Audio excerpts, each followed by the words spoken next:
Lo aveva annunciato a marzo l'allora Premier Monti e tutti inizialmente avevano tirato un piccolo sospiro di sollievo, una boccata d'ossigeno. Questo doveva portare lo sblocco di 20 miliardi entro il 2013 per pagare il debito dello Stato con i suoi fornitori. Ma ad oggi di quel denaro che avrebbe dovuto transitare per le tesorerie della regione non c'è neanche l'ombra.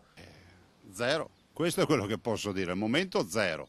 Ma ricordiamo anche la farsa di questa iniziativa che vuole prestare 20 miliardi di euro alle pubbliche amministrazioni a interessi, cioè noi dobbiamo pagare gli interessi per avere dei soldi. Se non ce li avessimo i soldi potremmo anche dire ok, paghiamo gli interessi. La verità è che noi abbiamo come regione 1 miliardo e 300 milioni di euro bloccati, non li possiamo utilizzare per pagare i conti e lo Stato ci dice se vuoi ti do io una mano, ti do 1 miliardo e 3 e però mi paghi gli interessi. Cioè, siamo arrivati all'assurdo. La regione non è dunque disposta ad indebitarsi per pagare le aziende, quei soldi, precisa Zaia, ci sarebbero già in cassa ma sono bloccati.